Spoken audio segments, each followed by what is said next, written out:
What is up, guys? It's Dan the Man, and today I'm back with round 3 of the July Action Tournament held here at Chess Zone. And after winning round 2 against Vincent Chen, who was ironically the lowest rated player in the tournament, after me playing the highest rated person in the tournament, Saharsh, losing to him, I get paired with Vincent, who's the lowest. So, yeah, interesting pairing algorithm here, but after winning round 2, I'm paired against an individual named Aayush Shrivastava. Um, he looks like he's about in middle school, if I had to guess. I haven't played him before, but he's rated around also 1700. And I was in the mindset of, okay, he's 200 points lower rated, exactly 200, funnily enough. And, I'm in the mindset that, like, okay, we cooked last game and let's keep up the momentum and, you know, regain our composure from losing in round 1. So, yeah, I was in that sort of mindset and ready to play my best game. And, yeah, let's go ahead and jump straight in here. So, Ayush played the move d4, and I played d5, and he actually plays a Queen's Gambit, which is one of my favorite replies from White whenever I play d5, because I recently transitioned to being a QGA player, Queen's Gambit accepted player, and I've had some decent results with this line. I haven't really lost any games really quickly with this line, and it's often, if you know what you're doing, a perfectly reasonable way to get out of the opening. So Ayush plays e3, one of the main moves, ready to gain the pawn back, and in these types of positions you're never supposed to hang on to the pawn. It just isn't good. I could show a sample line here. If you play the move b5, White can already start undermining your pawn chain with a4. And there's this very famous trap where if you play the move c6 and pawn takes, queen f3 results in your rook being trapped. But yeah, it's just not advised to hang on to the pawn at all. You're supposed to give it back here. So after e3, I just develop and let him take. Perfectly fine. Bishop takes c4. I go e6. Ready to play the move c5, challenge White's center, and have it backed up by the bishop. He plays knight f3. I indeed go c5. He castles. I go knight c6. He trades, actually, and here after we trade queens, I'm kind of, a bit bummed to enter this line, but I guess it's kind of my fault because I played the QGA and not some other line. I'm kind of bummed because, okay, we're just going already into a very drawn endgame, and since he's lower rated, I wish the position were a bit more complicated, but, just going to have to deal with it at this point, and maybe I would outplay him in the endgame, but he just decided to go for a more drawn approach to this opening. So after rook takes d1, I regain my pawn with bishop takes c5. Knight c3, he just develops, and here I castle, and I have about a 2-minute time advantage here. So after castles, he played a3, ready to play the move b4. I played this interesting maneuver, knight g4, and my idea is to move one of my knights to e5, where I can, just centralize it and, have a better placed piece.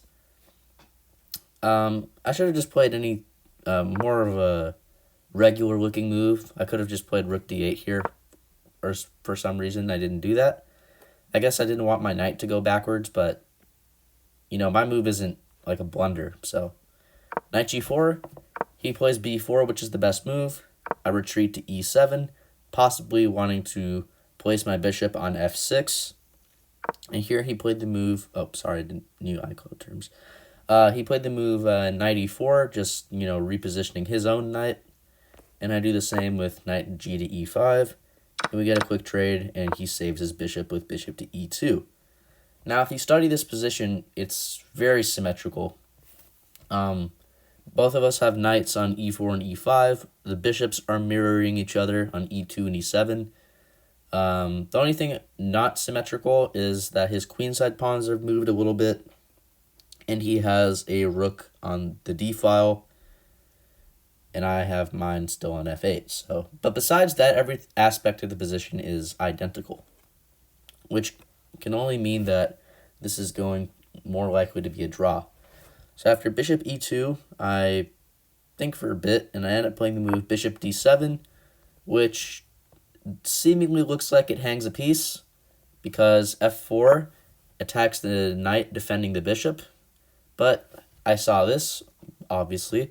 After f4, there's just bishop c6, and I have nothing to worry about because I can counterattack the white knight that's undefended on e4, and this is totally fine.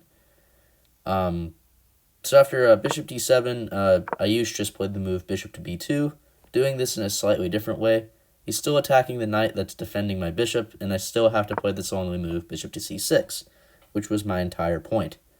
And we actually get a quick trade of knights in the center. And here, Aayush played the very aggressive move rook to d7.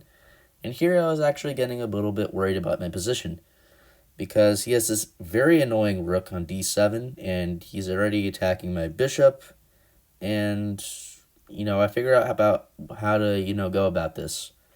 Either to go maybe bishop f6 and double my pawns.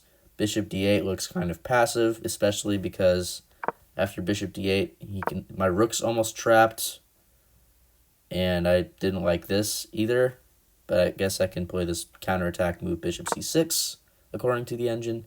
But I settle with playing the move rook on f to e8, which is a totally fine move. He plays the move rook d4, and he's attacking the bishop, and my bishop actually doesn't really have a great amount of squares to go to. If I play the natural-looking move bishop to d5, all of a sudden he just starts attacking my bishop with tempo and essentially bullying my bishop. Like if I go bishop c6 here, all of a sudden b5, and my bishop's trapped. The only reason I'm not lost is because I can get away with f6 and or bishop c5 to attack the rook, but otherwise my bishop is just trapped. So yeah, after e4, I'd have to play this really awkward move bishop b3. I'd have to just move it over here. And even though my bishop is kind of by itself on that square and kind of vulnerable to being attacked, the engine says it's okay, apparently. And even after a4, preventing the bishop from retreating to the other diagonal, my bishop's just fine, apparently. So I kind of got worried about that. So after rook d4, moving the bishop to g6 kind of looked weird because it's sort of out of play, and either going to d5 or c6 would result in the bishop just getting attacked. So I choose to go bishop c2 here, and here he should have played bishop f3, attacking my b pawn, but he instead plays this move h3, and I played the move rook on e to d8. I again should have played the move f6 just to kick that strong bishop out of the center, but I play rook on e to d8 here. And here, Aayush played the move rook c1, and you can see that he's already having quite a significant advantage in this endgame. And one reason is that because my bishop is vulnerable on c2, after I save my bishop, he's just threatening to go rook c7 here, which apparently isn't a great move, because one reason that isn't a great move is that I can just attack his rook. And after here, bishop d8, I was praying to God that he would maybe go here, but bishop c6, rook d6, and bishop c7 is actually, or his rook is trapped. So this was the line I was hoping he would fall into, where he would insist on keeping his rook on the seventh rank, but with the sequence, he would end up trapping his own rook. But Aayush maybe saw that, or maybe he just wasn't aware that he just wasn't even thinking about it. Either of those options. He played the move rook c1, and he had 41 minutes on the clock. And I didn't really see what to do here, so I just played h6. Never a bad idea to create a flight square, and I had 30 minutes here.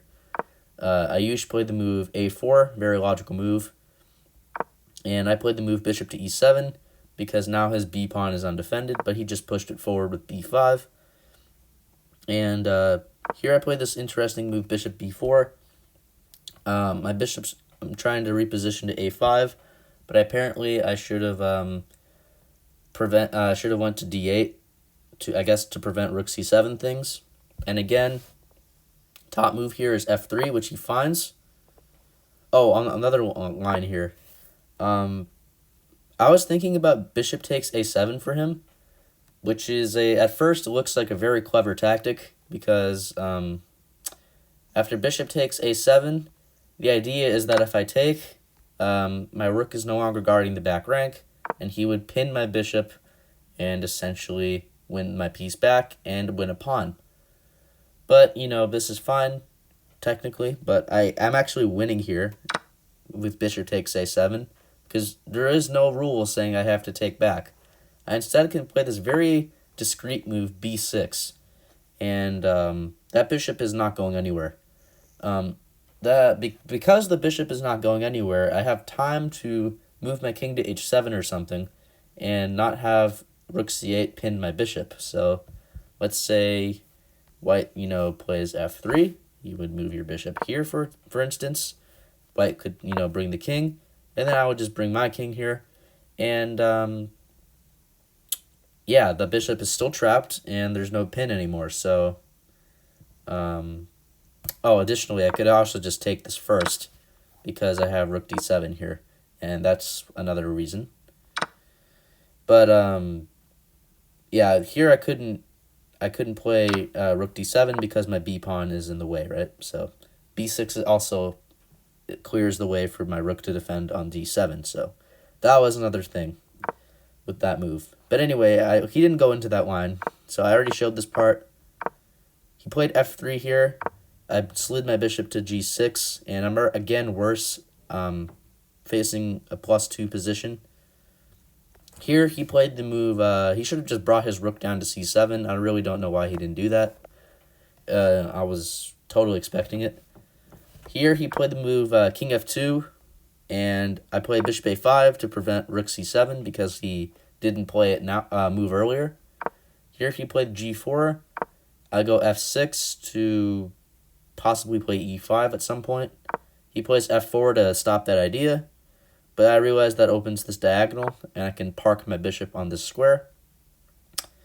And here, with 27 minutes, he played bishop f3, and after takes and takes, I offered him a draw because, I already had a feeling that I was worse this game, and I kind of thought that this position he was also better, which he is.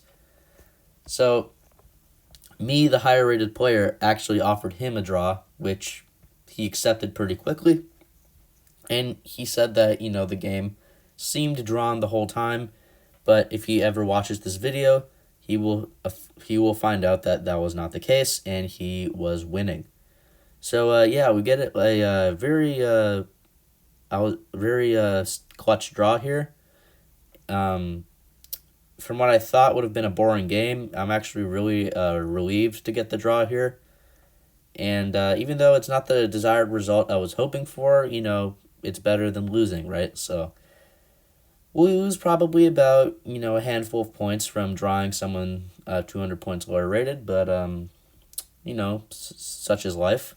And if we take a look at the accuracy, I was never really better this game. He played at 88.8, and I played at 86.7, so pretty solid game from both of us. Again, the opening was very drawn. We traded queens before move 10, and I wish it wasn't like that. We kept the queens on the board. The position was a bit more complicated, but we just entered a very drawn line, and yeah, don't really have much to say. We have a score of, 1.5 out of 3. Yep, that's right. 1.5 out of 3. And I'm looking to win the last game of the tournament here to have or draw, have a 50% or more winning record. So you guys will have to stay tuned for that, and I'll be sure to upload that video soon. But until then, have a great rest of your day or night. Let me know what you thought of the video, and yeah, peace. Bye.